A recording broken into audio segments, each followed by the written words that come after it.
Hi friends, Miss Laura here, back with the Haunted School, and we're starting at chapter 21. Turn, turn, turn to gray. As the kids moved in their tight circle, chanting softly, I studied their faces. So hard, so cold. They were trying to frighten us. I counted 9 girls and 10 boys, all dressed in old-fashioned clothes, big, heavy shoes, and I suddenly wished this was all an old movie. All just a movie and not really happening to Ben and me. Turn, turn, turn to gray. Why are you doing this? Ben shouted over their eerie chant. Why won't you talk to us? They continued their circle dance, ignoring his cries. I turned to him, leaning close so that he could hear me. We have to make a run for it, I said. They're crazy. They're going to keep us here until we are totally gray like them. Ben nodded solemnly, his eyes on the circle of kids. He cupped his hands around his mouth to reply to me, and I gasped. His hands were completely gray. I raised both of my hands to my face. Gray, solid gray. How far had the gray traveled? How much time did Ben and I have? We've got to get away from them, I told him. Come on, Ben, on the count of 3. You run this way, I'll run that way. I motioned in 2 different directions. If we take them by surprise, maybe we can break through, I said. And then what? Ben replied. I didn't want to answer that question. I didn't know the answer. Let's just get away from them, I cried. I can't stand that stupid chanting for 1 more second. Ben nodded. He sucked in a deep breath. 1, I counted. Turn, turn, turn to gray. The chanting kids had tightened their circle. They were nearly arm in arm. Had they read our minds? 2, I counted. I tensed my leg muscles, prepared to run. The curtain of fog had lifted. Puffs of mist clung to the ground, but I could see dark houses beyond the circle of kids. If we can break through their linked arms, maybe we can hide in one of those houses, I thought. Good luck, Ben murmured. 3, I shouted. We lowered our heads and started to run. I went about 4 steps and slipped on the grass. Ow! I cried as pain shot up my right leg. Did I pull a muscle? The chanting stopped. The gray kids let out shouts of surprise. My leg throbbed with pain. I had to stop. I bent to rub the leg muscle. Raising my gaze, I saw Ben dart toward the circle. Ah! He let out a wild scream as he ran. 2 boys tackled him, 1 high, 1 low. Ben dropped to the grass and they fell on top of him. Get off! Get off of me! Ben shrieked. A boy and girl grabbed me roughly. They spun me around and shoved me hard toward Ben. Let us go, I cried. What are you doing? Why are you keeping us here? They pulled Ben to his feet and shoved us together. They grouped around us quickly, bodies tense, ready to capture us if we tried another escape. We're not going anywhere, I sighed. Will somebody please explain what's going on here? Turn, turn, a girl with long gray braids said in a husky voice. I've heard that, I cried angrily. Turn to gray, the girl added. We're waiting for you to turn. Why? I demanded. Just tell us why. No color in the moon, she replied. No color in the stars. No color in my dreams, a boy added sadly. Please, make sense, Ben pleaded. I don't understand. I rubbed my sore leg. The pain had faded, but the muscle still ached. Just help us get back to the school, I pleaded. We left the school. A boy shouted, No color in the school! No color anywhere, a girl cried. We'll never go back to school. No school! No school! No school! Some kids chanted. But we have to go back there, I insisted. No school! No school! No school! They chanted again. It's no use, Ben whispered in my ear. They're totally messed up. They don't make any sense at all. I felt a chill. The air was turning colder. A wave of terror swept over me. I struggled to fight it back. Kids grabbed Ben and me. They pushed us roughly across the grass. They held us tightly by the shoulders and forced us forward. Where are you taking us? I screamed. They didn't answer. Ben and I struggled to break free, but there were too many of them, and they were too strong. They pushed us up a dark hill. Wisps of fog swirled around our feet as we climbed. The tall grass was wet and slippery. Where are we going? I cried. Tell us, where are you taking us? The Black Pit, a girl exclaimed. She pressed her mouth close to my ear as we walked. Will you jump, or will we have to push you? Pit? What kind of pit, I screamed. No one answered. We stopped at the top of the hill. They kept their tight grip on Ben and me. Over Ben's shoulder, I saw 4 kids approaching. As they came nearer, I saw that they were carrying 4 large buckets. They set the buckets down in a row. They shoved Ben and me toward them. Steam poured up from a dark, bubbling liquid inside. A sharp, sour aroma rose up in the steam. A girl carried a stack of metal cups in her arms. She handed a cup to a boy. He dipped it into the thick, black liquid. It made a hissing sound as the cup dipped low into the liquid. "Oh," I gasped as the boy raised the steaming cup to his lip, tilted his head back, and poured the disgusting liquid down his throat. "No color in the cup," a boy shouted. "Drink the blackness," a girl cried. "Drink, drink, drink," kids cheered and applauded. They lined up eagerly, and as Ben and I stared in horror, they each dipped a cup into the smelly black gunk and then drank it down. "No color in the drink, no color in the cup. Drink, drink the blackness." I tried once again to break free, but 3 boys held me now. I couldn't move. Kids were cheering and laughing. A boy drank a whole cup of the smelly black liquid and then spewed it into the air. Loud cheers. A girl spit loudly and sprayed black gunk into the face of the girl beside her. A boy sprayed the black liquid up like a fountain.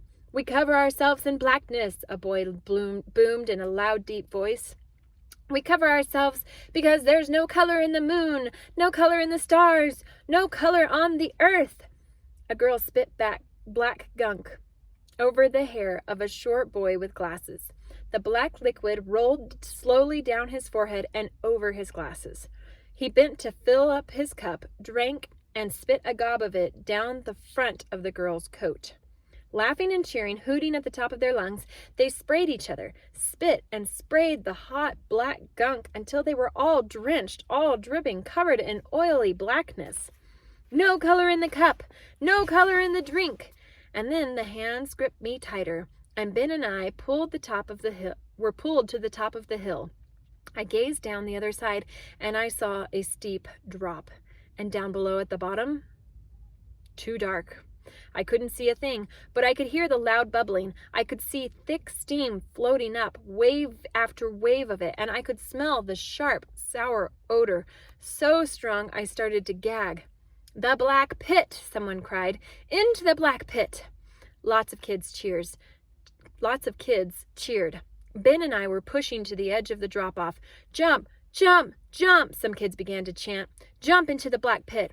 "But why?" I shrieked. "Why are you doing this?" "Cover yourself in blackness," the girl screamed. "Cover yourself, like us." The kids laughed and cheered. Ben turned to me, his face twisted in fear.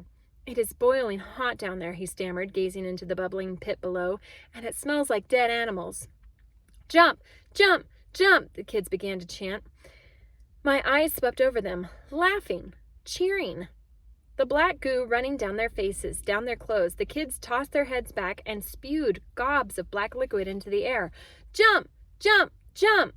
Suddenly, the chanting and laughter stopped. I heard screams. Strong hands grabbed me around the waist from behind and shoved me hard into the steaming pit. No, I didn't fall. I didn't go over the side. The hands held on to me, spun me around. I squinted into a familiar face. "Seth!" "Run," he cried. "We came to rescue you." I turned and saw Mary and Eloise guiding Ben down the hill. "Let's go," Seth cried. We started to run, but we didn't get far. The other kids had been startled at first, but they quickly got over their surprise and formed a tight circle around us. "They've trapped us," I cried. "How can we break through?" We stopped and stared at them as they began to circle us, moving silently, their faces smeared with the black liquid, their clothing drenched and stained. "I thought we could outrun them," Seth started, but I lowered my gaze to a pile of dead leaves on the ground. An idea flashed into my mind. I shoved my hand into the pocket of my khakis.